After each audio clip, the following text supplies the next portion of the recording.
the track. Oh boy.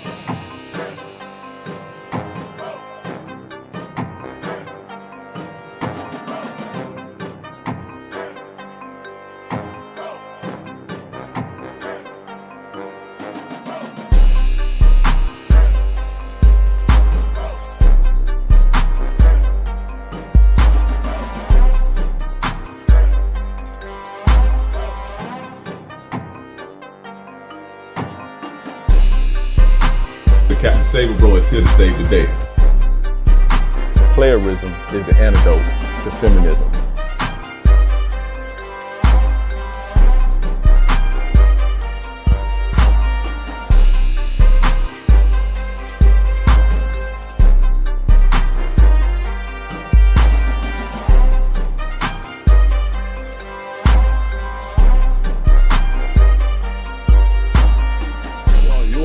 Her to pay for this shit.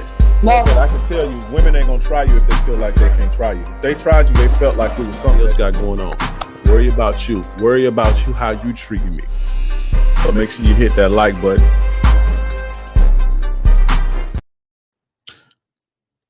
Yo, hey, yo, what's going on? What's the dealio? What's the dealio? Who we got in the building? Let's get it. It's game time. Y'all know how we do. It's game time. Who all in the chat? Who all in the chat? Let's get it. We gonna spit some game. Hey, I'm here for a short time, a good time, not a long time. Tonight, I'm here for a good time, not a long time. But we're gonna get into this good game. Who we got up in here? If y'all ready for a story time tonight, press 1. If y'all ready for a story time tonight, press 1. We got Pink Tips in the building, Samuel Hartfield in the building, Leak is in the building, SSJ. Jawad, Tony Starks, Michael Smith, I'm just Mr. Brown 84, Dominic Williams, YM, Martavius, let's get it. Jason Barnes, Arturo, what's going on? Everybody in the building. We're going to get into a story time. But before we get into that story time, if you guys have questions, you know I answer questions. It can be about the course. It could be about the game. Put your questions in the chat. Because once I get started with the story time, I'm not stopping up my story to answer no questions unless it's about the story. So get your questions out of the way now. Jay Watt, I saw you on MLD. For sure. Appreciate you, bro. Yeah, MLD, that's my dude. That's my dude. Had to tune in at work. Hey, get it in. Get in, get that game. By hook or by crook, by any means necessary, you shall get that game. You shall get this game. You shall get this game. Shout out to my man MLD. Shout out to my man MLD. But if y'all ready for this motherfucking game, y'all give me a Q&A, some questions in the chat. Put some questions in the chat before we get started. What's good, BPD? BPD, what's good, brother? What's good, my brother? As you guys know, this live stream, this episode is brought to you by Seduction Mastery Program, the new Seduction Mastery Program that just released yesterday. The new Seduction Mastery Program that will take your game from 0 to hero instantly. It's the best game that's ever been put on the internet, hands down. I can promise you that. Right? Seduction Mastery is my new course that teaches you how to seduce women thoroughly inside and out. Right? It's a new 7-hour course. Right? It's 7 hours long. Who you know got courses that's 7 hours full of game? That's one course. It's 7 hours long. That's how much game in it. It's my most robust work. That's my longest work. That's my most in-depth work. You know? 7 hours of pure game, teaching you how to seduce women through and through, right? But also, when you purchase the Seduction Mastery package, you're going to get Seduction Mastery course. You're going to get how to make a woman fall in love with you course. You're going to get how to vet a woman properly. You're going to get how to take a woman's soul. You're going to get how to have threesomes. You're going to get sexual seduction and bedroom mastery. You're going to also get breaking the modern woman. Breaking means make submissive or remove the shell. Right. And also you're going to get 60 days of the Players Club group and 8 weekly support meetings. So Every week, we're going to meet once a week to go over the material and answer questions if you guys have questions or break down game further. So you get all of that for the price of one. Click the link that's in the chat. Click the link that's in the chat, and go sign up right now. And I will see you guys on the inside. I will see you guys on the inside. Click the link to go join right now. Friday is the last day you'll be able to enroll. After Friday, I'm pulling the course down. And the only people that'll have access to it is the people that purchased it. So Friday is the last day. Go get it now. Don't wait until the last minute. Don't wait until the last minute. Shout out to Brian. Saw you on MLD. You guys always deliver. Appreciate you, Brian. Appreciate you, my brother. Two women being evil, not okay. I mean, I was evil too. So, when you lay down with dogs, you get fleas. I don't blame my problems on women. I just think it's very entertaining. And I'm going to talk about a few of my L's I took earlier on in my life. I took some major L's. I was a goofy before. I don't want to say I was no goofy. We ain't going to take it there, but I done got played before. But after I turned like 21, 22, that shit stopped. What are my thoughts on the Passport Bros? I really don't have thoughts on people living their life the way that they want to live their life. My only gripe with the Passport Bros is they say shit like dating coaches is scams and game is bullshit and all that. That's my gripe with them. And that's complete bullshit. And to them, I have to say, if you want to be a traveling trick, do your thing. But, outside of that, I don't have too many thoughts. I let men live and, do their thing and do what makes them happy. At least they have solutions to their problems. And if that's, traveling to trick, then do your thing. Or, dating some reject from a third world country, do your thing. Do your thing. Guided Hero, I'm doing very well tonight. How are you doing? I'm doing very well. But yeah, traveling trick. Yeah, that's what they are. Basically what they are. Guys, put your questions in the chat. Remember, I'm going to be here for a good time, not a long time. I got to put on my glasses. It might take away the sexiness a little bit, but that blue light is getting to me. Let me show them some love real quick. But yeah, guys, put your questions in the chat. Let's get it. Guys, follow me. Remember, follow me on all social media platforms too at Kingdreism, KINGDREISM. That's Instagram, Twitter, TikTok, Facebook, and YouTube. You're going to get all this daily game. You're going to get daily game, free game daily that can drastically improve your life. Kingdreism, KINGDREISM on all platforms. If you want to catch the long form content, which is the podcast, go to Apple and Spotify and type in the Captain Saver Bro Show, and you'll pull up. Or you can go to YouTube because the podcast is on YouTube as well. But how you guys doing tonight? How are you guys doing tonight? I'm doing lovely. We got the launch going on. We got the Seduction Mastery kicking off. We got a bunch of guys join. That's going to be the elite 1% of man when it comes to game. Shout out to you guys for being action takers. I'm telling you, you got until Friday. Don't hit me up. Oh, when it's coming back? It's not. The game is too thorough to be out here on the internet like that, to be honest. The real game is something that should be sacred. Now the stuff that I give, the free game, cool, but the deep game is sacred. What are some things that you did when you was young that you wish you haven't done with dealing with women? I mean, I don't have too many regrets when it comes to, because I haven't really done much goofy shit, to be honest. I ain't never been no goofy ass dude. I done made some bad choices. I've made some bad choices with women. Don't get it twisted, but I believe that everything works for the greater good in life. And Had I not made those choices, I wouldn't have the information to give to you guys today. So that's how I look at it. There's not many things that I regret doing.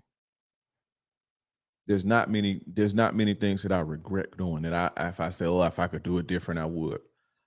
You know, if anything, I probably would have been a little bit more established before I had my kids. And um that's not that my kids held me back or nothing like that. But when I first had my kids, I was really broke and it was a struggle. I was broke when I had my first kid. So, that first maybe year or so of their life, I was broke.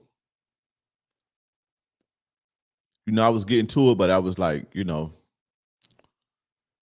living day to day basically. It's on some broke shit. So, and that took a lot. That stressed me out a lot. So if I would do anything, I would have probably been a little bit more established. But I'm glad I got my kids out the way early and shit. I don't want to be, I could watch them grow. I had energy to interact with them. You know,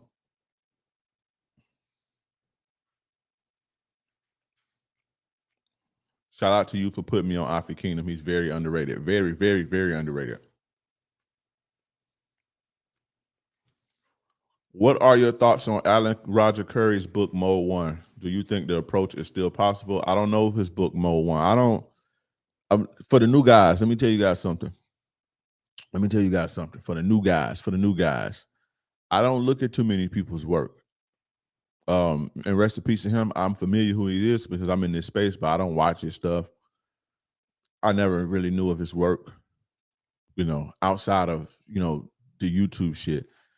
And the reason being, it's not to be arrogant, but unlike a lot of you guys, I didn't find my game or nothing on the internet. I was like this before I came on the internet. I was that dude. I was good with women before I ever even decided to come on the internet. I was always been dealing with women. So I don't look at guys in the space that's like I looked up to or they taught me anything because I came in the space who I am already. You understand what I'm saying? Somebody asked me on my Instagram, like who was my red pill mentors and shit that I looked up to. And at first I kind of got offended. It's like, bro, come on, bro. But I had to realize that a lot of you guys come into some knowledge on the internet. A lot of you guys find information on the internet versus me. I've been this way since I was a kid. You know, I've been this way since I was a kid. But I don't know. I don't really know his work like that to even say what Yo, you seem like one of them players that I would have to keep my girl away from. I want game to not ever feel like that about anyone and to have you ever felt that way in life? Nah, man. No, you ain't got to worry about keeping your woman away from me because if you bring me around your woman, I'm not going. I don't fuck with other dudes' women, so you ain't got to worry about that. You ain't got to worry about that. And I don't really, I'm mindful of bringing my woman around a bunch of men for the sake of men typically interpret things the wrong way. Your girl may be just being nice and a nigga think that she choosing and it's all type of bullshit. So you and him arguing on mad and then that's why your bitch was choosing me. So now you don't really know. So now you confused and shit because he thinks it's that type of shit. That's why I'm mindful of who I bring. If I have a woman, my woman, I'm mindful of who I bring around her. I mean, who is around. But it's not like an insecure thing, like, oh, I'm scared that she gonna like one of them and those shit, because I'm that dude. So, you know, if one of them can take you away, then they deserve you. That's a headache gone from me. But get it out, get it over with now. Are you done having children? How many do you have? I have 3, and no, I'm not done. I have 3, and I'm not done. I am not done. I want more. Michael Smith, thank you for the $10 super chat. You're a down to earth dude. Appreciate the game, P, for sure. I appreciate that. I would say that too. Very, very down to earth. A lot of people underestimate me because I'm so cool and calm and collected and down to earth. You know, they underestimate me on all levels, but that's fine. That's intentional. You know, the wolf in sheep's clothing, basically. That's always been intentional. It's always been an intentional strategy of mine. Blend in. I stand out, but blend in. Blend in. They underestimate you. They let their guard down. When people underestimate you, they underplan. You know? So do you think learning game from young in real life as opposed to learning on the internet is a big difference that makes it harder? It was way harder back then. It was way harder. You number one, you didn't have a support system. Number two, you didn't have a coach that you can pay to just hit up. You didn't have a guy that you could just DM and ask him questions. You couldn't watch no fucking live stream and listen to the guy spit game every fucking twice a week for hours and hours and just have. You didn't have that back in the day. You had to bump your motherfucking head. You had to listen. If somebody was, and then back then, people didn't put other people up on game until they was like worthy. Like people saw that you was a real dude. Because you know you're not supposed to give busters game. That's biblical. You know, thou shalt not give thou shalt not give dogs what is holy. You know, that's biblical. So one of the rules of the game, one of the main rules of the game is you're not supposed to share game with buster ass dudes. You know, you're never supposed to empower a sucker or a buster or a flaw ass dude. You're not supposed to empower them with good information because they take the good information and go do harm with it. You see what I'm saying? So you know, it was a lot harder. So people had to kind of like, yeah, the game is to be sold, not told. It's always to be sold, not told. People had to like think that you was like a real dude and for them to like give you game. Fortunately for me, my pops used to lace me up. My daddy used to give me game, you know, and I would soak up game from anywhere I could, listen to people talk, ear hustling. You know, I'd be in jail, ear hustling, and, you know, be around older cats in the neighborhood, ear hustling, you know, just all type of shit, listening deeply to music, you know, reading books, watching pimp shit, you know, when I was younger. So, but it was a lot harder to get game back then. And, you know, you had to bump your head. You guys can learn it, but see, the difference between me and the younger guys is I'm tried and I'm true. I'm tried and I'm true. You see what I'm saying? I've always been tried and true. I'm battle tested because I've been out there. You see? So whereas you young cats, you can learn it, but it don't be a lot of application. You just learn. You just know a bunch of shit. You see what I'm saying? What's up, Nelly? What's up, Nelly Nell? But yeah, man, you gotta it was way harder back then. Can we expect a podcast with your father coming soon? Maybe. I know one of these days. One of these days.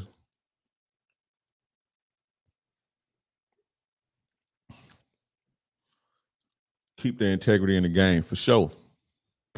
For sure, my dude Nelly Nell. Y'all got any more questions before I get it with these story times? Before I get on with these story times, do y'all have any more questions? Remember to follow me on all social media platforms at King Dreism, KINGDREISM. Facebook, Instagram, Twitter. I was about to say Twitch. Twitch too. Facebook, Instagram, Twitter, TikTok, YouTube, Twitch, all that good shit.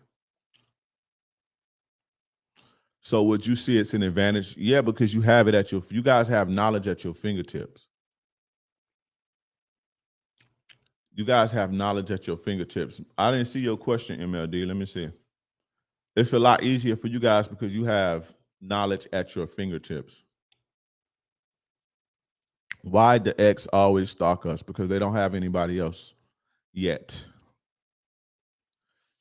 They don't have anybody else yet. They only got people to fuck them, but they don't have nobody to care about them. Not yet, at least. So they watch you. You know, the minute somebody comes along that care about them, you know, who can, you know, put something in their life, they'll get up off you. But they still on you. They still on you because, you know, the people who fucking them don't care about them. In short. Hey Dre, I DM you my receipt for how to make a woman fall in love. Hope we're straight now. I ain't see that, bro. I ain't see it. DM it to me again, because you know I don't fuck with you. I didn't see that. And I blocked your account anyway. So you got to DM me from another account. But anyway, let's get into it. Let's get into this story time. I ain't did a story time in a minute. How I got played by two women and they was friends. Right. Now, it's been so long ago. I probably was 18 or 19, maybe 19, 18, somewhere up in there, out of high school. I had just moved back from Miami. So I was over 18 or 19. And I was in the club one night, me and one of my homies. Me and one of my player partners was in the club. And we're in the club, and she's a Spanish broad, young Spanish chick, fine, pretty little thing, sexy Spanish chick, choosing hard, like staring at me, right? Staring at me. So I go put my bid in, right? I go put my bid in, and I write her number on my hand. This is before cell phones. You know, this is before, let me get your Instagram, push your Snapchat and all that shit. You either had to remember it or write the number down on a piece of paper and get on, right? So I meet this chick. We cool. Well, I learned the women in the clubs, but I was a hard-headed still. I still broke this rule. Women in the club, but people had taught me that don't take women that you meet in the club seriously. So chick hit it off.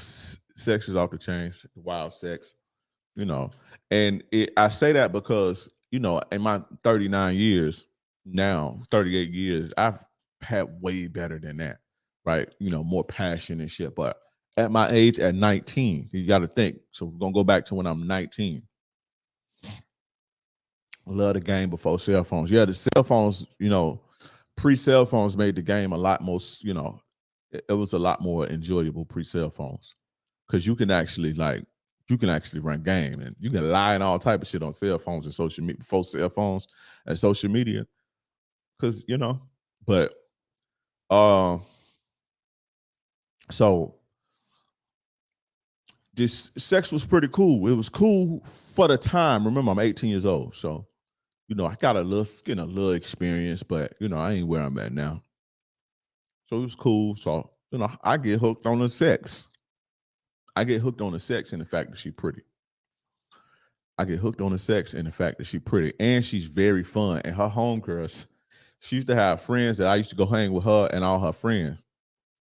You know, I used to hang with her and all her friends, and they would be fucking super fun, bro. Like, it was just fun to hang out with. Like, very fun to hang out with. Like, get drunk, hang out, party, kick the bobo, drive around drinking, and, you know, fucking off. It'd just be me and her fucking three friends. It was a Spanish girl. She used to hang with a white girl and a black chick. Right, a white girl and a black chick. So now again, this is pre-cell phone. So you used to have to either, and she lived with her mom. You used to either have to pull up on the motherfucker or catch him at the house, call their phone. Now, this is a busybody. This chick a busybody, right? And when I say busybody, she is one of them chicks that was ripping and running at the time. You know, she young, she pretty, she cashing in, you know. So, you know, I call her, boom, oh, whatever. If she at the crib, oh, I'm finna get dropped off. I ain't had no car then. I ain't had no car at the time. get one of my homeboys to drop her off. Or, how your mom, her mom shared a car. Get your mom car, come scoop me. That type of shit. We kick it, go to liquor store, drink, go out. But I started to notice, like, I started to notice, like, she used to want to be out, like fucking 2-3 times a week. At first, I didn't really pay no attention to it. But when you start catching feelings for a bitch, right? You start catching feelings for a bitch. You start to shit started to bother you. Like, man, this bitch want to always go out. So much so to the point to where she went to the hospital for something, bro. One time something had happened and she went to the hospital. And they gave her medicine to where she couldn't drink. They basically put her on bed rest. She still went to the club. She just had to go. She just still went. So I'm like, ah. But now at this point, I'm like 6 months in or something like that, 7 months in. I've been caught feelings for this chick. And it's the first chick who, when I learned how to drive, I ain't tell her, like, I ain't used to tell her because, the lick was to, like, get you a chick that got a car and you use her car and shit. You drop her off at work, you go move, you use her car to go catch plays or do what you gonna do. So, my best friend at the time, he had a car. So we used to always be in his car. Me and my best friend, he had a car. His dad had bought him a car or whatever. And so, helped him get a car. So I catch this chick that got a car, right? Boom. Dropping her. Well, I'm like, hey, let me use your car one day. Now, I have never driven a day in my life. I mean, I'm 19. My mom tried to teach me how to drive one time. My mom tried to teach me how to drive one time when I was like 15 or 16. I was like, I did a little bit. But I had never drove on the street. I never drove on the street. And so my homeboy, he let me get the car. We're going to need the car, da-da-da-da. So like, I'm going to get it and you're going to drive, right? So I was like, yeah, I'm going to get the car, da-da-da. So I dropped her at work early in the morning. She used to work at the mall. Chicks that work at the mall and shoe stores, for the young guys, listen to me, guys. If you have a young, attractive girl that work in the mall at the shoe stores, let that go. Trust me. Let that go. All them, if you're a young guy, all them niggas that's going in there buying all the shoes and shit, they own her. Trust me. I learned this hard way.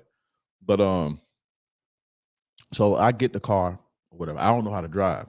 So I drop her off at work. I ain't never drove and shit. I figured it out though. That was my first time driving. I probably drove like 20 minutes to back to where I was living at.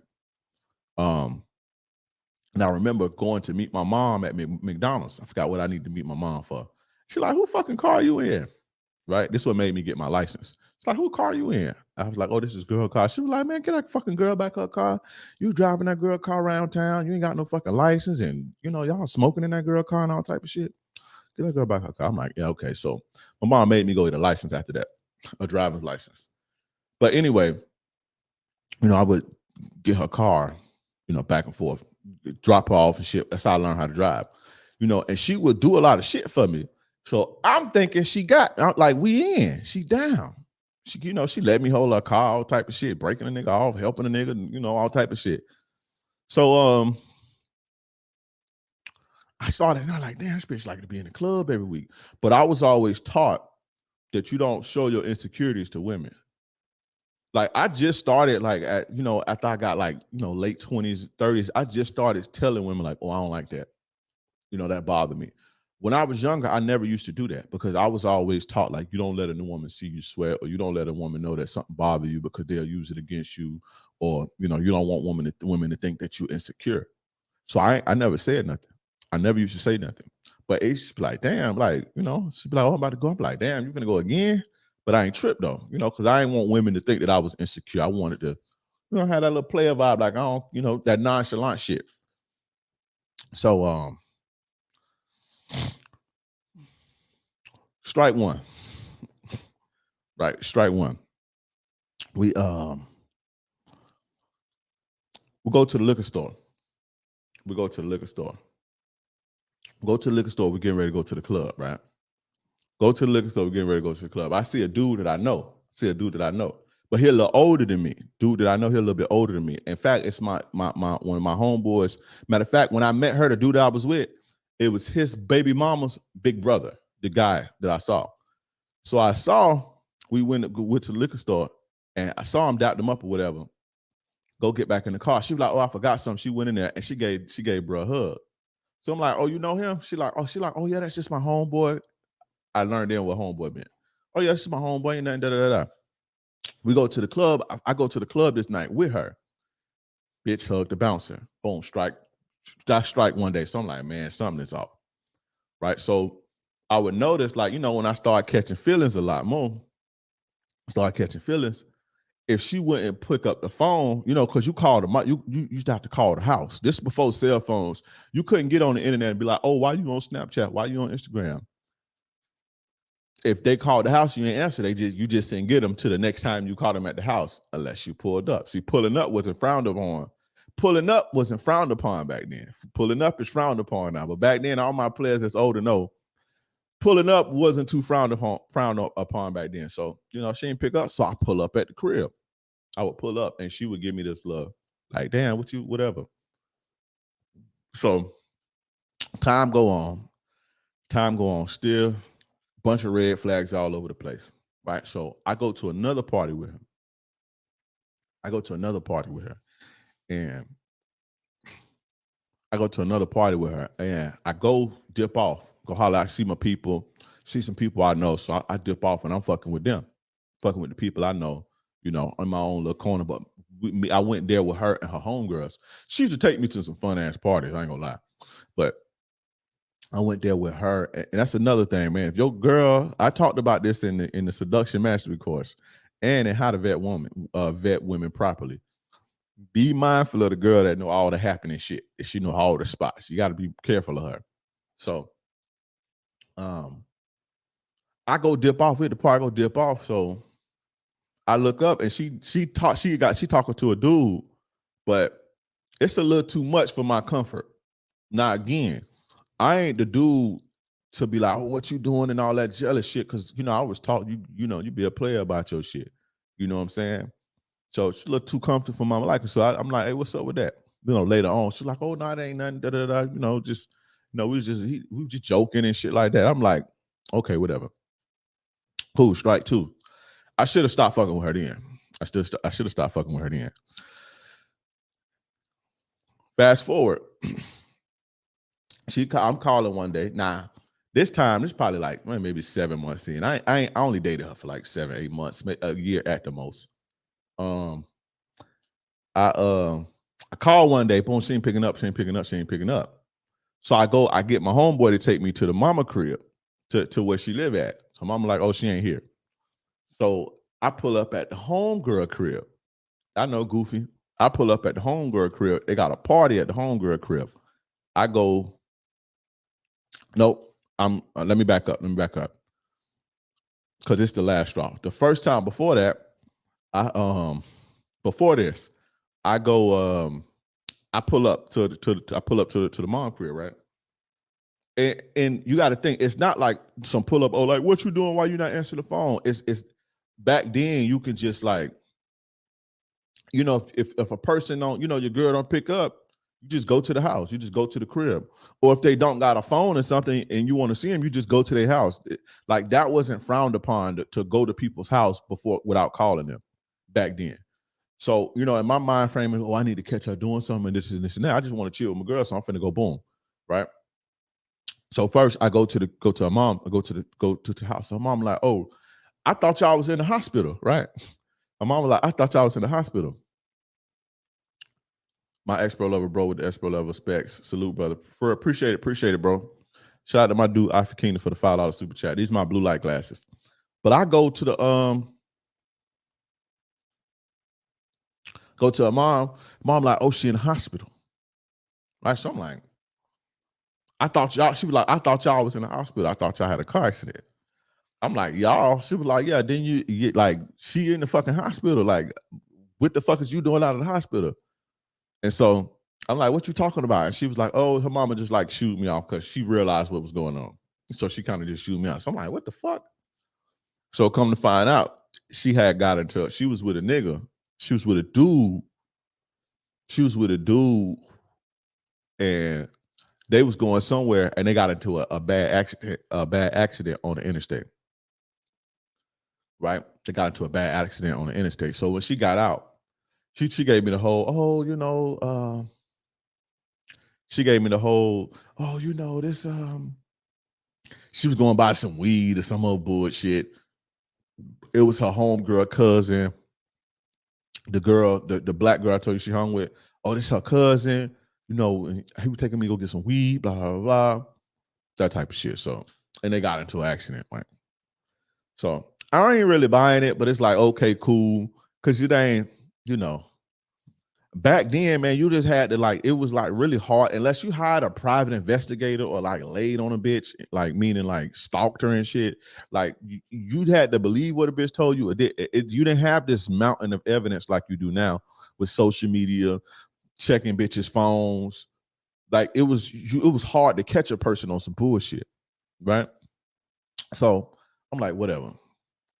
You know, I ain't really whatever, but you know, I'm like, man, God, show me something because this ain't right. Right. So not even a week later, go to the crib and she ain't there. I go to the homegirl crib, the black chick. So they got a party. I walk in there and, you know, she up on the dude, like they hugging, grabbing the ass and shit. Right. So I'm like, man, you got me fucked up. That I ain't make no scene. I just walked in. She saw me and I just walked out because, you know, I wasn't on no, I'm not finna be whatever. She ran back out. I'm like, man, you got me fucked up. I ain't do no arguing. I jumped in the car, boom, haul ass. Right. So now she on me. She pulling up where I'm at, trying to get back in my good graces. So I'm dealing with her, but not like, you know, with a short handle spoon. I'm dealing with her, but with a long handle spoon because I ain't never been like, despite, you know, I was been, you know, I wouldn't say naive, but I took my L's, but I ain't never been no goofy ass nigga. I ain't never been no goofy dude, and I ain't never been one of them suckers that you could just play with ever. You know what I'm saying? So, you know, she hit me with that, but I'm like, I kind of phased out of my life. And it's the same chick. If you go back on my channel from 3-4 years ago, I told you guys a story about how this chick tried to light me on fire inside of the club. That's this chick. Tried to light me on fire inside of the club before. Because she thought I was talking to some other dudes. And that's another thing. I met some other chicks. She thought I was talking to some other chicks, right? And that's another thing. You can't be believing when chicks be all acting all jealous and shit, because she was like that. Like all territorial and jealous and shit. But, you know, so I end up, I stopped fucking with her, right? I stopped fucking with her. I take my little ego bruise and take my little broken heart. I stopped fucking with her. I phased her out, right? Now, when I was fucking with her, I was kind of broke. When I was fucking with her, I was kind of broke. Just like trying to find me a little lane, you know, nickel and diamond, trying to come up.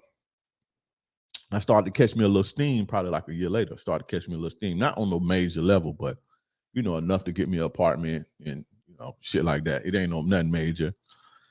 So about a year later, I'm on to probably like a year and a half later, you know, maybe a year later.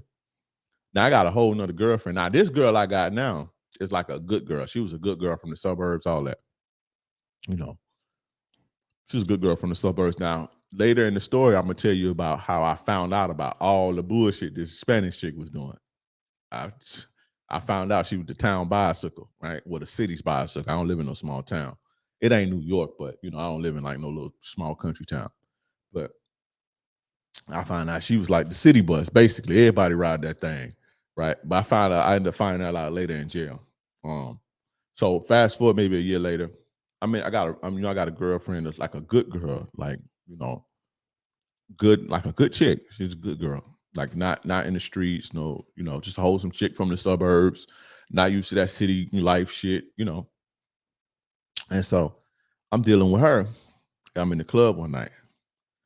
I'm in the club one night, and me and 2 or 3 of my other partners, we're in the club one night, and we're in the club. It's like, you know how you certain clubs, it'd be like slow. It don't be like super packed, jam packed. It was like one of them like mid nights. It's like mid. It's people, but it ain't like balls to the wall like that. So I see the chick that I used to fuck with. I got my bottle and shit. Now I'm getting a little, again, I'm not like $100,000, $50,000. I ain't that type of dude at this time. But I got me 5, 10 grand saved up, and I'm like 20 years old. So I'm like, 5, 10, 10 if I'm, but I don't want to say it's saved up, but that's what I was copping with, basically. But so I'm whatever, give me a little roll on and shit. I'm a low level nigga, but I'm better than niggas my age. Me and my little circle, we doing all right, for for my age. So I meet in the club and I got me a bottle. Now I didn't used to buy bottles back then before his time. I didn't used to buy bottles in the club to stunt. I used to drink a lot back then, right? When I go out, I would like drink a lot. When I go to the club, I would drink like 10 drinks back to back to back to back. So I was like, I might as well just buy a bottle. If I'm gonna spend $150, $200 on drinks that's watered down, I might as well just buy me a bottle for $80. A bottle of Hennessy back in the club back then used to be like $70, $80. So I just buy a bottle of Hennessy, right? If I show you all my old pictures from like when I was 19, 20 in the club, you always see me always have a bottle of Hennessy because I used to just buy it because it was cheaper to do that. Instead of having to water down ass drinks and you spend all your motherfucking money and you barely get buzzed. So I got my bottle of Hennessy. So she like, oh, let me hit the what's the name? So she got this chick with her, the Spanish chick that I used to talk to. She like, oh, what's up? What y'all got going on? I ain't seen long time no see, blah, blah, blah. You looking good. That's the dread start growing the show. You looking good, da, da, da. Like, yeah, whatever. I see a homegirl. I'm like, homegirl kind of cute though, So I put the homegirl. I'm like, who homegirl? Tell her talk to my dog. So I put the homegirl down with my homie, but the homegirl was kind of weird. And when I say weird, she wasn't from here. So she was a little bit more eccentric, right? She wasn't from here. Kind of too weird and like artsy for his taste, right? He wasn't really feeling them. So, but that night they exchanged numbers. Boom, I got her number again. I'm like, hey, y'all come to the crib. She's like, oh, you got your spot again. Da, da, da. So we had a little spot. We got our little spots. I'm like, y'all come to the crib. Boom. So the next night, we get some drinks. They smoke. I ain't never really smoked weed like that. So they smoke, they got their smokes, weed all in the air, drink. So we used to look little mini kickbacks at the crib and shit sometimes on the weekend. Bring the hoes through, that type of shit. So they come, it's like her, Spanish chick, the friend that I saw, the friend's sister, and another girl. They come to the crib. We vibing. So now I'm not trying to fuck with the Chico, the Spanish girl that I used to fuck with, but I'm not trying to fuck with her. It's just whatever. But I used to fuck with her, so it's just like this is who I'm talking to, basically for the day, or for whatever. This is who I'm vibing with because I know her. But the friend is choosing, like low key though, like being like extra jokey with me and shit. And so one of my other partners tried to holler at her. Now one of my other partner, he kind of weird, like this nigga weird. Like she used to do some weird shit. Like he probably put it like this. I wouldn't be if he ever like got famous or blow up. Like he would. I don't want to say this, bro. I don't want to say this because people watching gonna know if you know me, you're gonna know who I'm talking about.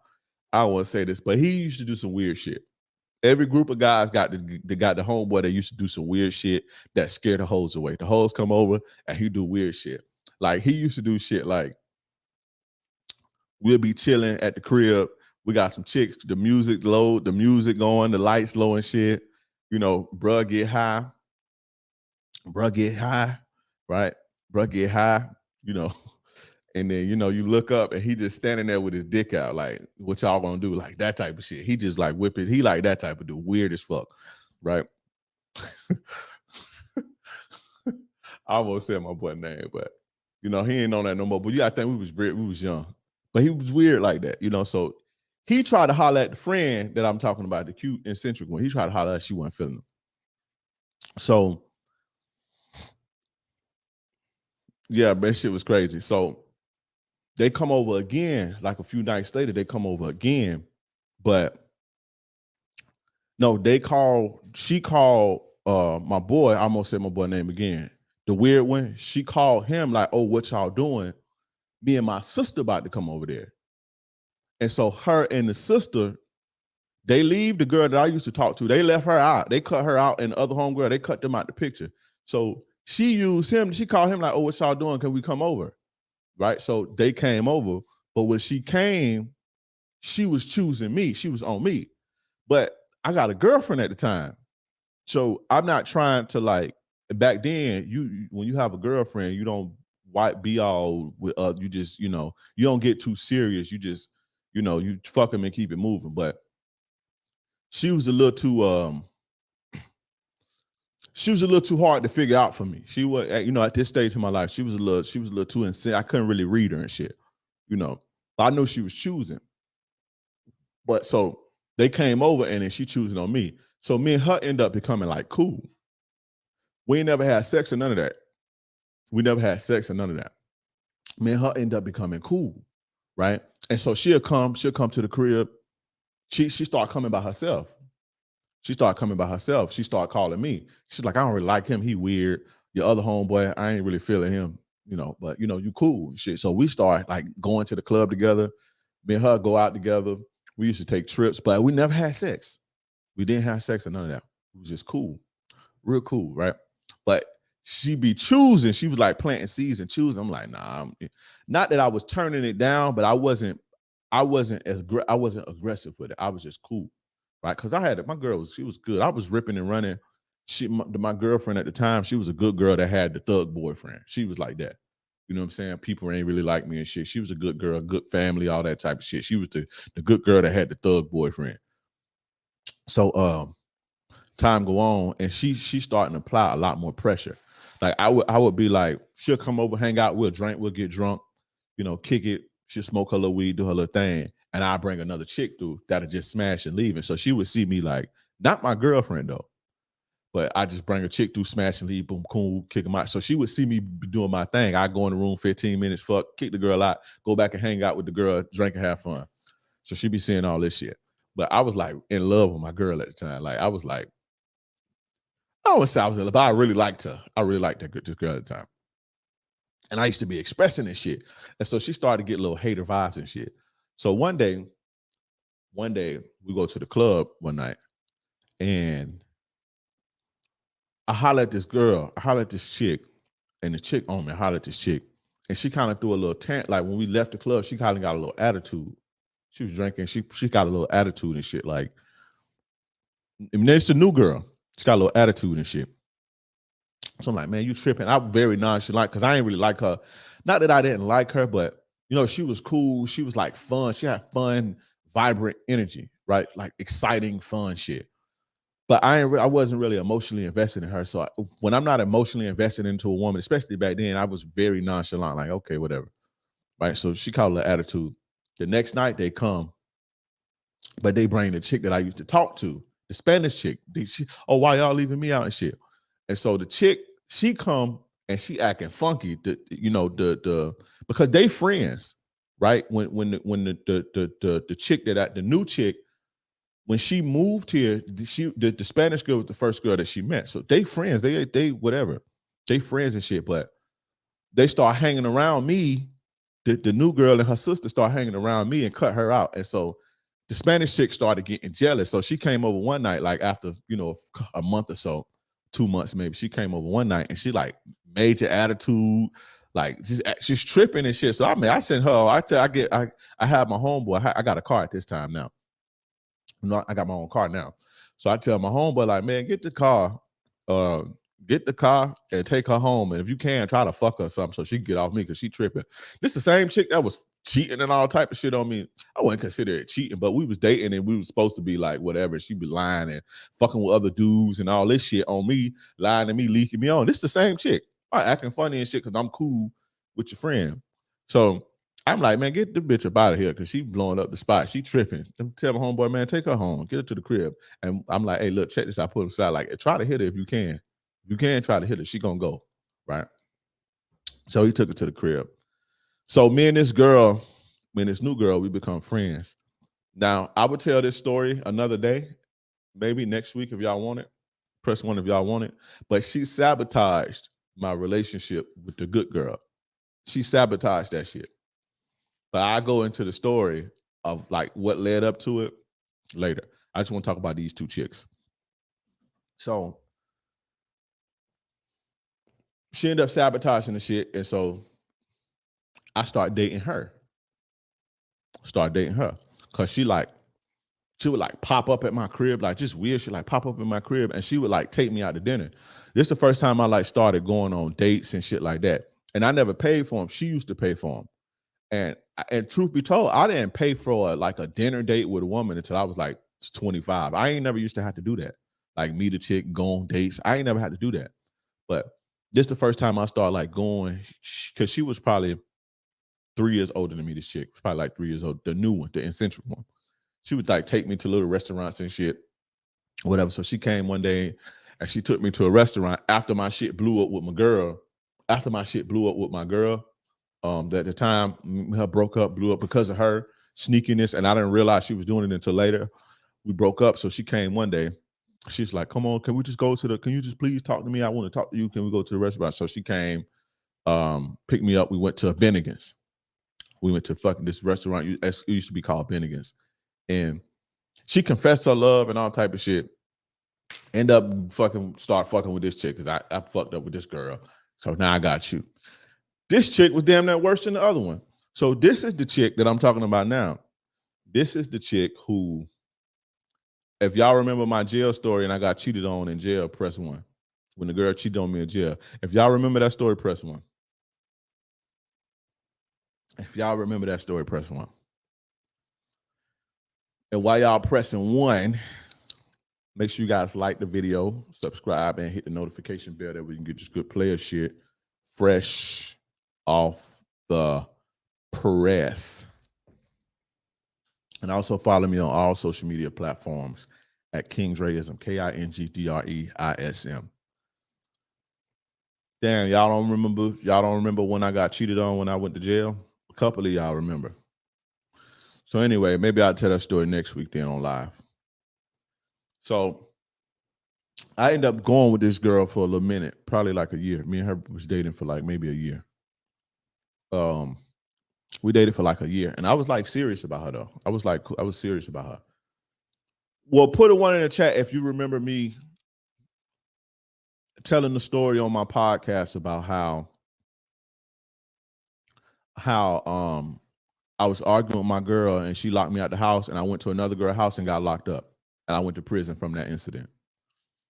If you remember that story, this is the girl I'm talking about. I had been dating her for like a year.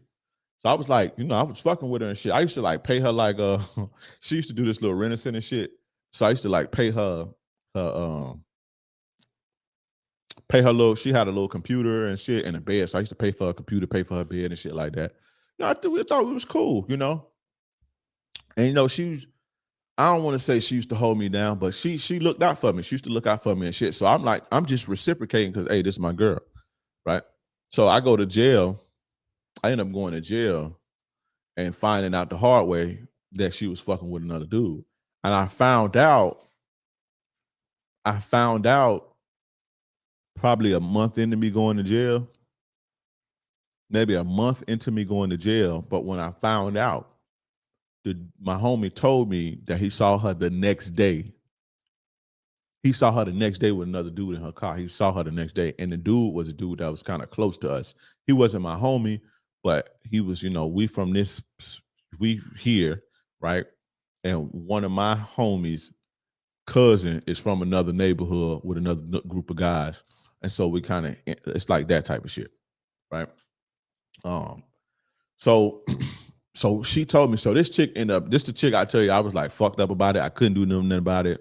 I was fucking in jail. I couldn't do nothing. I ain't eat for like 4 days. And then I told you about how the older dude was like, hey man, fuck that bitch. Get your shit together. If you can't get yourself, you can't take care of nobody if you don't take care of yourself and all that. Y'all remember when I told y'all that story, right? About the dude in jail, the older dude in jail who like put a lot of game in me, and he gave me that speech. The speech was about her. That was about her.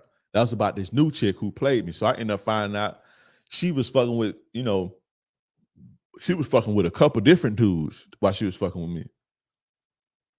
And the signs was dead. I just was young and I didn't really, I ain't really paid no attention. But when you think back, it's like clear. It's like clear as day, right? So I fucking had a girl that I was fucking with. I got played by this chick, and then to kind of spite her, I started fucking with her friend, and that bitch played me too. So when you go for revenge, always dig two graves. Now, this was young. This was pre me going to prison. So I was 20, 21, 20 or 21 at the time. King Dre, after that, ain't nobody played with King Dre after that. Ain't no stories of no woman running circles around me or no shit like that. But this was when I was young. All of my bullshit of me getting played and me getting, you know, dealing with the wrong type of woman, picking thoughts and shit. That was when I was in my teens and when I, 19 and 20 years old. Anything after that, I've been solid. That's why I could say I ain't, and even then I wasn't no simp. Like I ain't never been no simp ass dude. I ain't never been no Mr. Nice Guy ass dude. I just didn't I didn't have enough game at that time to see shit. Like now that would be clear as day. Even after that, it's like clear as day. You understand what I'm saying? But yeah, that's both of those chicks played me, and those are the two. And I got played probably two more times before that when I was in high school. Two more times before that when I was in high school to where it affected me. It bothered me. The Spanish chick, it kind of fucked with me. But the one when I was in jail, when I went to jail, that fucked with me because I really fucked with that chick. We had a lot of fun and I was like investing in her. That bothered me. That fucked with me. What signs did she give? Number one, she used to drink. Number two, she used to go out a lot. Number three, she used to flake on me when she would be like, "Oh, I'm going to the club." Her and the Spanish chick will go like hoes hang together, bro. Her and the Spanish chick will go out, be like, "Oh, I'm gonna I'm gonna come to the I'm gonna come to your house after we leave the club." I go to sleep. I don't wake up. She ain't called me, nothing. Now, when I started fucking with the Spanish chick, cell phones was in, but they was like very expensive. By the time I started fucking with the Spanish chick friends, niggas had cell phones and Metro PCS was out and all that shit. So these couple years went by, the game had kind of flip-flopped. So now you could text people, you can call people. If you had a Metro, your shit was free. You had Metro PCS, your shit was free.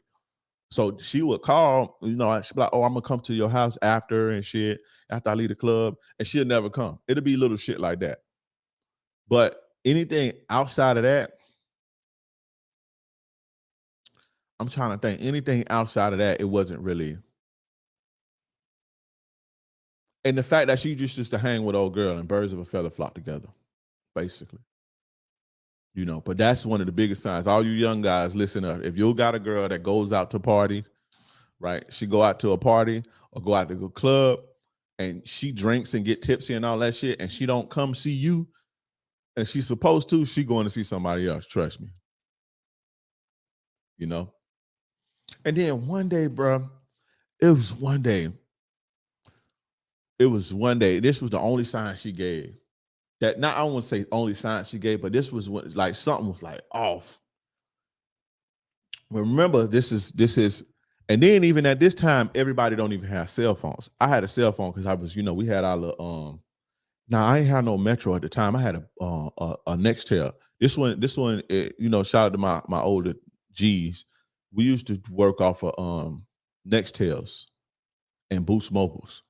So you would like chirp somebody, like it was like a walkie-talkie, and the police couldn't really tap the walkie-talkie. So hustlers back then used Nextel chirps or Boost Mobiles, and that's how we would, alert the person. You got a signal from such and such, and you just walkie-talkie back, and the person could be anywhere in the city, and you could just walkie-talkie back and forth to each other and talk business and shit. So at the time, I was using a Nextel or a Boost or something like that, but I had a chirp back then. We called them chirps, but so I'm with her, right? And we go to her house. Well, we go to her sister's house because she was living with her sister at the time. And we pull up. She lived in some apartments at first. Shout out to my man Ray Royals coming through every week for the fucking $50 super chat. I appreciate my brother. I appreciate you, bro. Y'all pass that collection plate for the stories. So she fucking we pull up to the house and we just sitting in the car. We ain't get out yet. We just sitting in the car, vibing and talking, chopping it up. And I looked at her door and it's a dude with dreads. Like a dude with dreads, like a black dude with dreads. And the dude who I think it is pretty popular. The dude who I think it is a popular dude, but she said it ain't that dude. I couldn't really see with nighttime. But he knocked on her door, boom, boom, boom, boom, boom. Knock on her door. I'm looking, I'm like, who is that? And she's like, oh, that's for my sister. But she ain't here, so don't worry about it. That's for my sister. So I'm thinking, like, why don't you just go tell him? Or why don't you just go tell him, oh, she ain't here, da da da. But she's like, oh, he just leave, da da da. I'm like, damn. But remind you, in my mind frame, you know, I'm Mr. Nonchalant. I'm not finna let these hoes sit there, get the best of me, or act jealous or no shit. I'm just taking notes and whatever. You know, because I figured, like, if, you know, you do all that, you ain't gonna do nothing but like make the bitch put her guard up and shit. So he's just like, whatever. So that's another thing that I saw. You know, he eventually ended up leaving. Shit, that's another thing that I saw that was kind of throwing me off. But yeah, she would do little shit like that. Like she'd be like, oh, I'm gonna come to the crib when I get through, but she'll never come. And so I ended up finding out after I was locked up that she was basically fucking with another dude the whole time that she was fucking with me. And another thing, now it's like hitting me. I was in her car. I was in her car one day. We used to switch cars. I was in her car one day, right? I was in her car doing my little thingy thing, right? If you know what I'm talking about, you know. If you know, you know. I'm in her car doing my little thingy thing, right? And I put it's a car flagging me down. I guess it's like a car flag, like, and she had a distinct. That's how my homeboy knew that it was another dude in her car. She had a distinct sticker on her car, a very distinct sticker on her car, right? To where you know, okay, this her. So I'm at a stoplight. I'm in the hood. I'm at a stoplight, and the car like flagging me down. So I'm like getting nervous. I start clutching. You know what clutching means? If you know, you know. I start clutching. Like, what the fuck? So the car pull up on side of me. It's this nigga. Dude ended up getting killed too a couple weeks later. Might end up killing that dude a couple weeks later. But the dude, I don't know him personally, but I know of him. You know, he was an older cat. He probably like, bruh probably was like 26, 27. He ended up getting killed a couple, I don't know, maybe a month or two later by some young nigga. A young nigga ended up killing him. But dude pull up on the side of me. Dude pull up and he like flagging and she got tense on her car. He like roll the window down. So I roll the window down. It's me. He like, oh shit, I thought you was somebody else. And he pulled off. I ain't really think about that then, but I'm thinking about it now. Like, you know, just think about that. Am I wrong? He flagged a girl's car down. She got this distinct sticker. He flagged her down. I roll the window down. He like, oh, I thought you was somebody else. And he pulled off. So, you know, just little shit like that. But it wasn't enough for me to be like, oh, I'm gonna charge her to the game, because she wasn't really like problematic. We didn't really fight a lot. It wasn't like, you know what I'm saying? She would be like bitchy and shit sometimes. She was like bitchy and like bratty. But back then I was like so like I was like so nonchalant and like I was like hardcore on I ain't gonna let no bitch rattle me. So I was just like whatever shit. Right. But I ended up finding out she was cheating on me the whole time, you know, and I was basically fucking with her on that level to get back at her homegirl. So I got played by both of them, and they still friends to this day. But you know, they washed up, looking crazy, and King Dre is the man. So, but yeah, they ended up getting me good. I think next week I'm gonna tell the story about how she caught me up. That was funny. And the dude, I wonder if he watching. My homeboy, my player partner, he fucking nigga got me caught up. I'll tell that story another time. But I learned a lot from those two chicks. Number one, the party animals is no bueno. Party animals is no bueno. If she got a whole friend, she more than likely on that too. Hugging and knowing all type of niggas. Oh, that's just my homeboy. Bullshit. Now, crazy part about it, I was gonna tell you, I forgot. When I was in jail, because I don't want to tell the stories over and over again. But the new chick that I end up dating, that chick that I would end up dating is the Spanish girl's friends. Me and her got into it one night, and me and her got into it. I went to one of my other chick's house, and at my other chick house, I got caught up and went to jail over some bullshit. And from there, I went to prison. Right. Right. So, but I told that story before. I want to tell it again. Um, while I was in jail, I ended up finding out. But the Spanish chick, I ended up finding out that I'm like, damn, it was like 5 dudes in the pod that I knew that was fucking with her.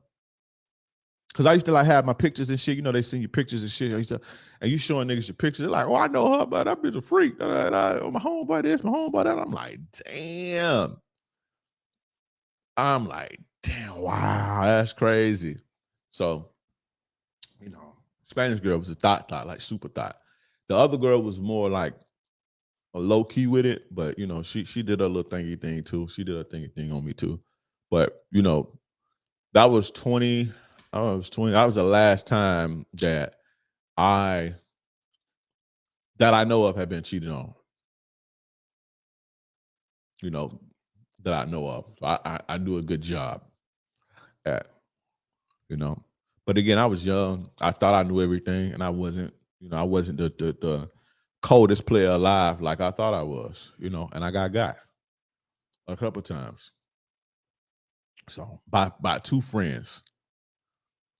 I'm talking about friends that hang together, like this. I dated one, and then I dated the other one. Yeah, they both got me decent, but fuck them though. Ain't no love lost, and ain't no bad blood. What y'all got going on though? Y'all pray. Who all in here? I've been rambling for like the last 30 minutes. Yeah, that was the last time that I know of that I've been cheated on, that I know of. And 2 chicks before that played me. And I'll tell those stories some other time. But after that, after I was 20, 21, I wasn't that one to be played with. I wasn't the one to be played with. I got a video, Jay Kaiser. I got a podcast called The 10 Player Commandments. Go watch it. Bound to Music. Got the Seduction Mastery course earlier today. Hey, shout out to you, bro. Welcome to the club. Appreciate you for taking action. Welcome to the club, bro. I gotta matter of fact, I'm gonna put it in the chat. Go watch this.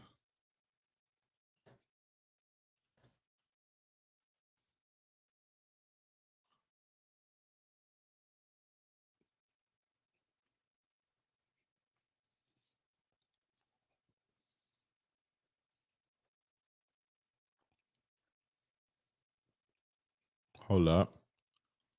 All right, this the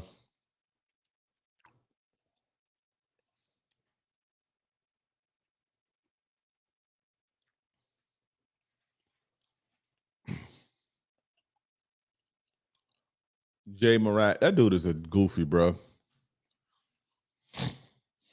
That dude is a goofy. That Jay Marat. Man, if you ain't from the streets, the streets that ain't what's up. And y'all listen, man, listen. Everybody seen NBA Youngboy? I'm just Mr. Brown. Appreciate you for the $5 super chat. Appreciate you, bro. Has anybody ever seen NBA Youngboy when he's not drunk or high? How scary and anxious and nervous he is, like a little lost boy, trembling and shit. But y'all let these dudes get on here and with all this rough rah-rah talk for entertainment and hype y'all up to do dumb shit. When them niggas ain't really like that. Them niggas they probably from the area, they be around it, but he a kid. He came into the game when he was 15, 16 years old. He ain't had enough time to be no street nigga.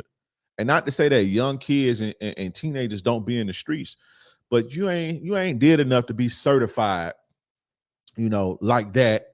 And you come into the rap game when you 14, 15 years old, bro. Y'all let these dudes who can't live without cigarettes and alcohol and substances, they scared little boys. Somebody, y'all go look at that interview with NBA Youngboy, and it's no disrespect to him. trembling and shaking, a scared little boy. But then when it's time to turn the cameras on to entertain, they do all this rah-rah, guns and all this shit, and y'all think they tough and they like that. They ain't like that. You know, and then y'all let them, he fucking $200 million contract, let this scared little boy pump him up to think he like that. So, you know, dude kind of goofy, bro. They no real street dudes. I've been in the streets my whole life, bro. You know, and anybody that's from the streets don't want to be in the streets, bro. The streets is spooky, bro. The streets is scary. That element is scary. People that's really from the streets don't want to be in no fucking streets. They just don't know nothing else. The seduction course taking me to a whole different level. You write about Young Boy and Jay Morant. Hey, listen. Where my mind's at? Let's see. I need y'all to, hey, mods, can y'all post the link? Post the link in the chat for me for the mods. I can't really grab the link right now. Go get Seduction Mastery right now. Seduction Mastery is available right now. Go get it. Go get it. Go get it. Ends on Friday. The seduction course is taking me to a whole different level. You're going to be on a level that most men will never be on. And you're going to have the edge over everybody. You know, but the streets ain't where you want to be, bro. Hard and all that gang, that shit ain't where you want to be, because the niggas that's really like that don't want to be there. They don't want to be there. It's always the kid that's privileged and that ain't from there that want to be like that. That's why these rappers, man, that shit weird. They get all this money to want to act. Now you want to be a gangster like Kodak Black. Now you want to be a gangster. Now you want to do gangster shit. You know, but they do that to appease kids who think that they gangsters. No, they ain't gangster. I mean, when I was a kid, I thought these niggas was the hardest niggas in the world, these rap niggas. But when you grow up and you look at them, like, they corny. When you grow up and you know what corny niggas look like, you just like, a lot of these niggas was corny that I looked up to when I was a kid. You thinking they the hardest niggas ever. I used to think Ice Cube was the hardest nigga alive, bro. I used to think Ice Cube and Tupac. I used to think Tupac was, when I was a kid, I thought Tupac was the hardest nigga alive. I thought they was like super hard, but they was kids faking the phone. You know, they may have been from the rough environment, but they wasn't living like that. You know, when I started like being in the street, I ain't really like rap niggas, especially fake rap niggas. Like, even now when I listen to music, I can't listen to music and like it's a fake rap nigga. I can't listen to that fake shit. Like NBA Youngboy, I can't listen to that shit. That shit fake. I'm not saying that he not from an area or he don't have people around him that's like that. But, you know, if I do listen to shit, it's shit that I know niggas is authentic. Like, I listen to Dirt because I know where they come from. I know that's real shit, what they on. And I'm not condoning, you know, street shit, but I like to listen to real authentic people. You know?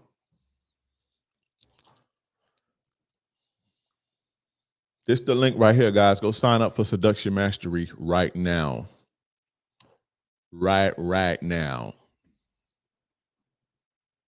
But yeah, the streets ain't where it's at, bro. There ain't nothing in the streets, bro. Take it from somebody that's been there. Ain't nothing in there but, you know, a early pine box, jail, or if you make it, wasted time and a whole lot of mental problems.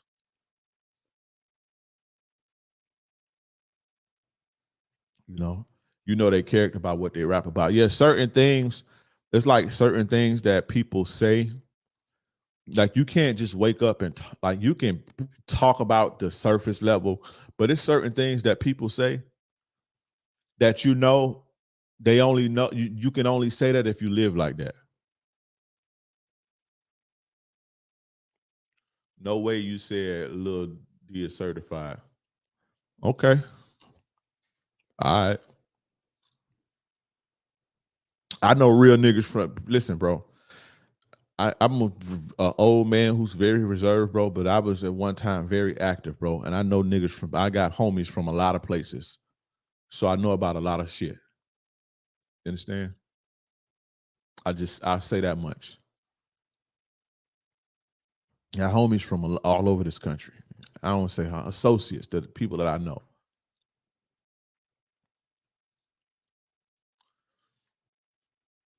One of my very good childhood friends, one of my good friends, childhood friends. I met him in high school. We've been friends ever since. He's from there. This was just where he's from.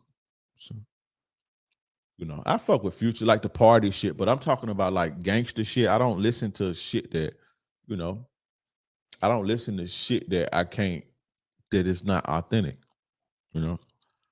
And one thing I know about certain niggas, especially a lot of them niggas from, you know, like LA, a lot of dudes from like LA.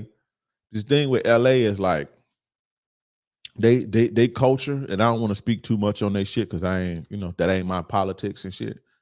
But they have a culture. They have gang, a real LA and Chicago have real not so much Chicago no more. Chicago don't really have structured gangs no more. All that shit is just like blocks now. Where they used to like, back in the days, they was like organizations and shit. Not so much no more. But like with LA, they still have like some sort of like some type of structure. So with LA cats, you can't be like a claiming you a gang banger or a gang. You can't come out rapping that shit and you ain't like that. Like they wouldn't allow you to do that. Like you can't be claiming you this or you a blood from this neighborhood or you a 60 or you a Hoover. You won't be able to do that in LA. So it's typically if you see like a LA dude and he like rep on some gang shit, he more than likely he official. They don't like promote the buster shit and the false flagging and the toting they flag and you on some bullshit or you on some sucker shit. They don't play that shit out there. They don't allow that. You see what I'm saying? So, if you're gonna get taxed, even if you is getting taxed, a lot of niggas that go to LA, man, that be hanging in LA, you got them niggas take they shit serious out there. That shit in LA is different. You're not finna be no nigga that's like claiming this and you ain't that don't go like that in LA, you know. But you can I'm a street dude, so I know when people street, I know about the things that they talk about because there's certain things that you can only talk about and certain things that you can only say if you know, it's like if you know, NY is similar. Nah, it's a lot, man. All that fake shit came from NY, not NY. Not to say in New York niggas is fake. I ain't saying that, but all them, especially back in the days, a lot of them dudes was just rappers. But LA is you could be from NY and look at 6ix9ine. He fucking 6ix9ine is Tekashi 6ix9ine is a perfect example.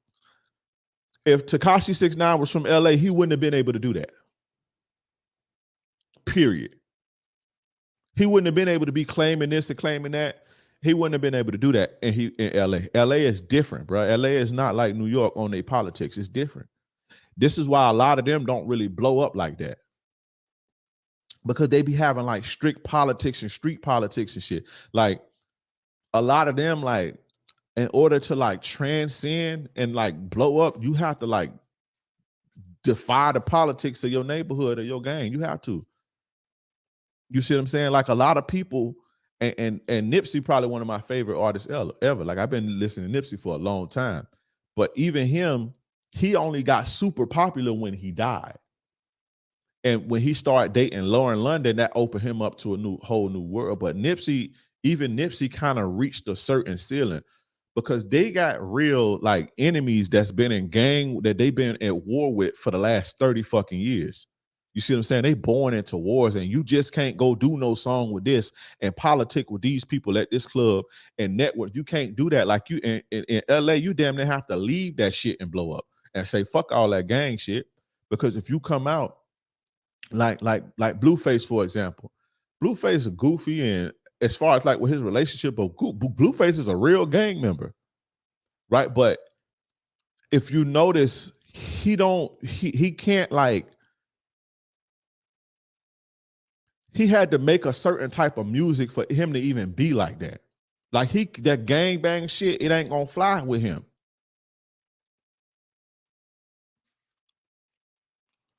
What about Florida? Florida ain't like LA. Florida is Florida always been a free for all. Florida never been no. The thing about Florida, the streets in Florida is you can't. People here not with that gang shit, and that's like people here too rebellious for that. The average cat in the streets here is like too to try to put it too wild to try to be putting in no gang and no structure and follow these. We not like that here.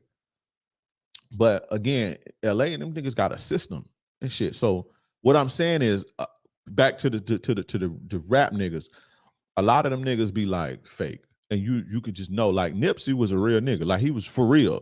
You can't be like, oh, I'm a rolling 60, I'm a rolling 60, I'm a rolling 60, and you ain't really no rolling 60. You can't do that in LA. Like it's impossible for you to do. Them niggas X you out quick. You cannot do that. You can't make they hood look weak. You can't make they set look weak. You're not allowed to do that. And if you gonna rep it, you gotta be about it. They don't let you, like, you not gonna be like with them, like in LA, like in Chicago, them niggas be dissing other dead niggas and doing all this shit. In LA, you not like a rapper who ain't about that can't get on no song dissing no neighborhood and dissing niggas from over there. In LA, the politics won't allow him to do that because the niggas in his neighborhood gonna be accountable. So you get on it in LA, they look at it like, if you get on the track and you dissing these niggas and you dissing these niggas and you ain't putting in no work, you ain't the one sliding, you not finna be, making us targets, and you just a rap nigga rapping and going home, because they gonna come slide on us. So LA still got like structure like that. You see what I'm saying? LA still got structure like that. So when you see a nigga from LA and he claiming the gang and all that shit, more than likely a real dude.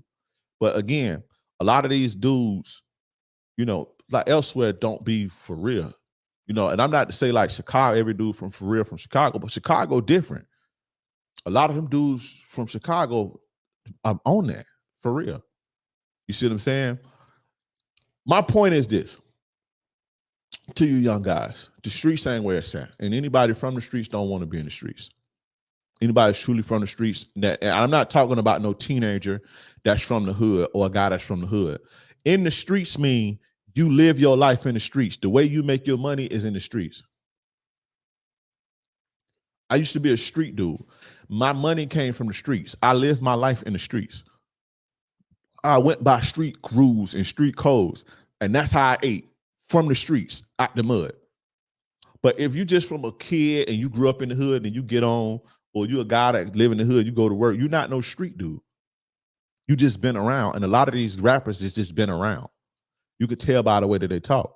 You can tell by when you take the drink away and you take the cigarettes away, you can tell. Like, look at NBA Youngboy. Take the alcohol away from that nigga, take the cigarettes away from that nigga, take the weed away from that nigga, and watch you could hear his voice trembles when he talk. That's a scared boy. That's not built for this shit. That's not built for this shit. You see what I'm saying? So what I'm saying is, don't let niggas like that hype you up to think that shit cool, because it ain't cool to be in the streets. Any nigga that's in the streets want to be out of the streets. It ain't cool to go to jail. Jail is GHEY as fuck.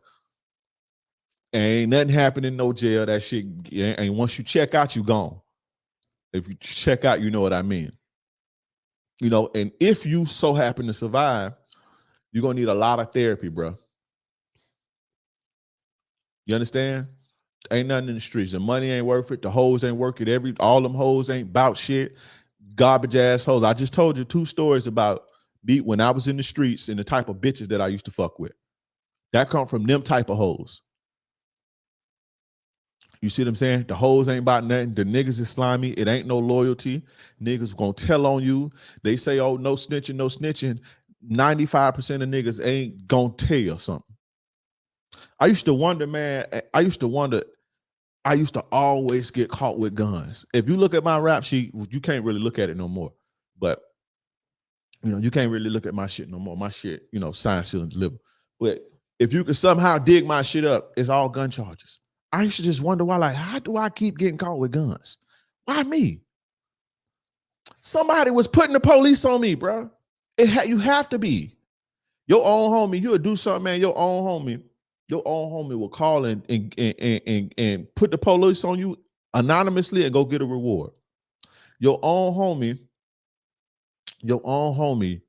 will, your own homie be trying to fuck your girl when you get locked up.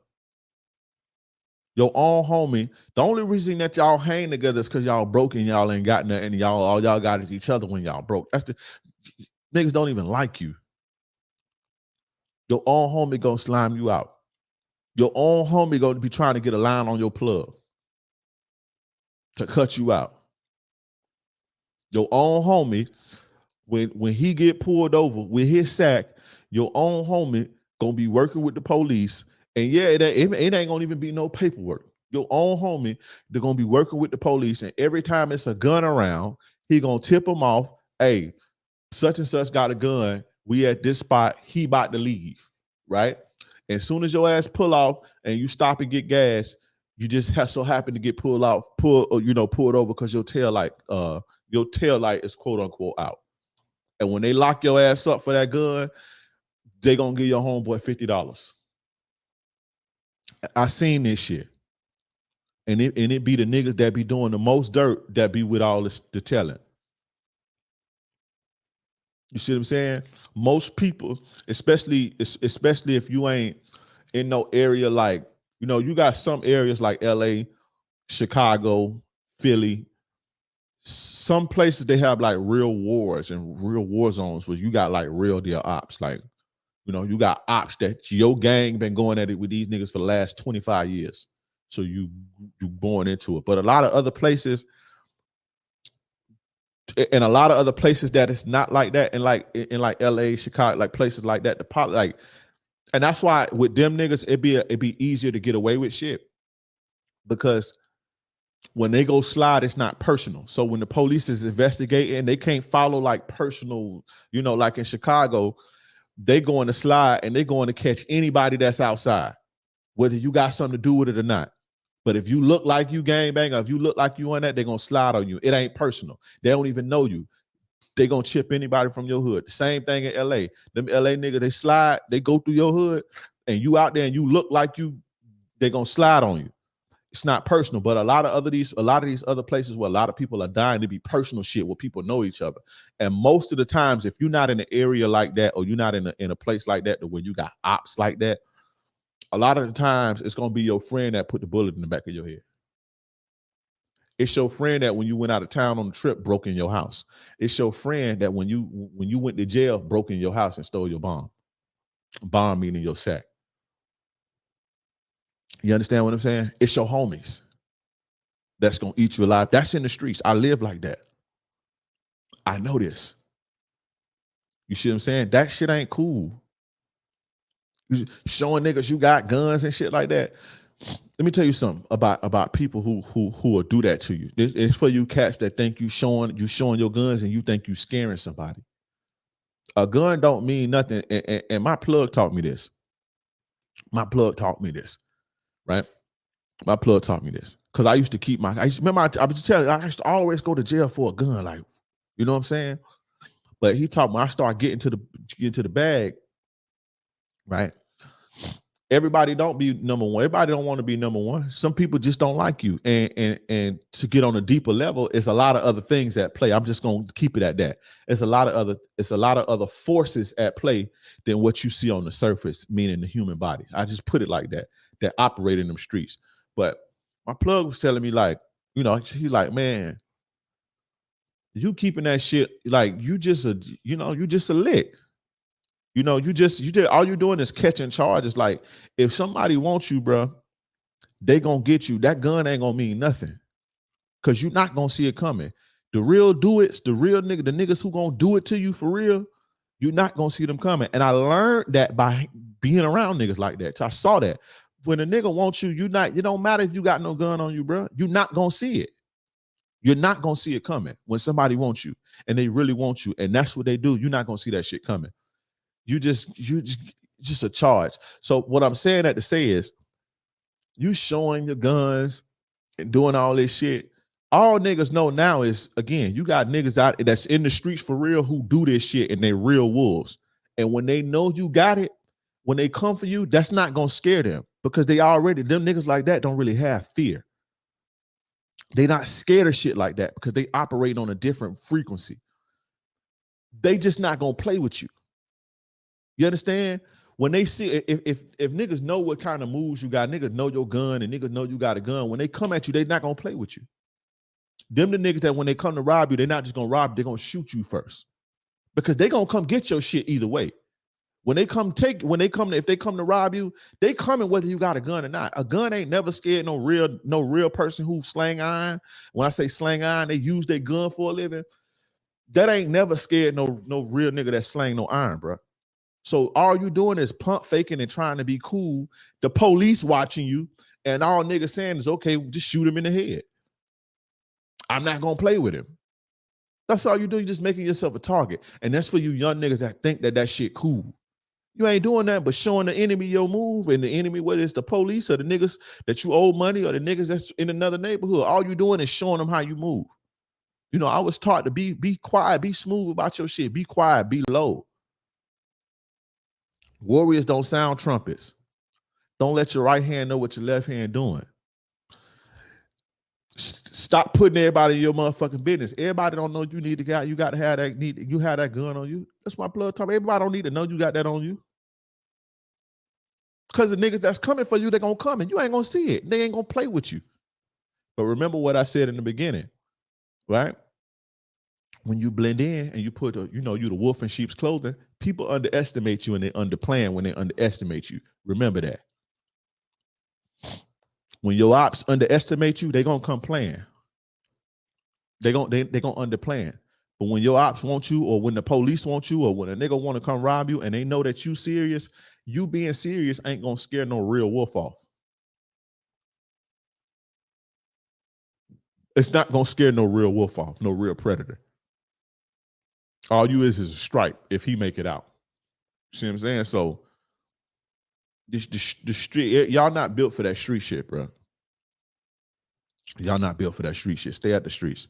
Stop listening to these rap niggas. These niggas don't live like that.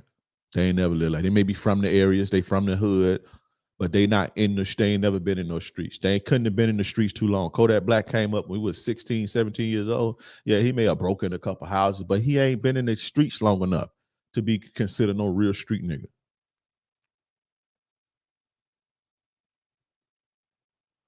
And stop telling these hoes shit. That's mandatory. Never pillow talk with hoes. Keep them hoes out your business.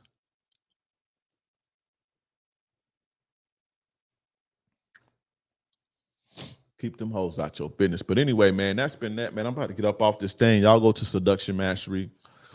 Seduction Mastery. Get the Seduction Mastery course. And put this link in here one more time. No.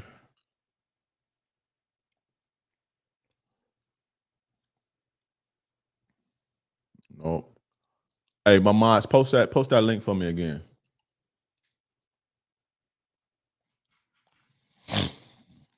Yeah, stop getting pump fake by these niggas, bro. These niggas can't even sit down and talk to you without a cigarette. You missed your story, catch the playback. Hit that like button everywhere. Everybody, hit that like button. Let's see. Damn, I need this damn link. All right, Pink Tips just posted the link to the Seduction Mastery course. Go sign up now. Sign up now. You have until Friday. After Friday, lights are out, my boy. Lights are out. But anyway, guys, I appreciate you guys for tuning in. Catch me on all social media platforms. King Dreism, KINGDREISM. All social media platforms. Instagram, TikTok, Twitter, Facebook, YouTube, all that shit. And go get seductionmastery.com. Go get Seduction Mastery at the seductionmastery.com. You get Seduction Mastery, you get 7 game-breaking programs, life-changing programs, and you get 60 days of me, King Dre, at the Players Club. You get 60 days into the Players Club with me, King Dre, and you also get 8 weekly support meetings. 8 weekly support meetings. You get to meet with me 8 times in the span of 2 months, all for the price of one. Seductionmastery.com, but it's better if you click the link that they posting in the chat right now. Pink Tips is posting it, and Chomp Chomp is posting it. Go sign up now. I will see you guys on the inside. It's been real. It's none other than your gracious game advisor. Yours truly, King Dre. I'm gone.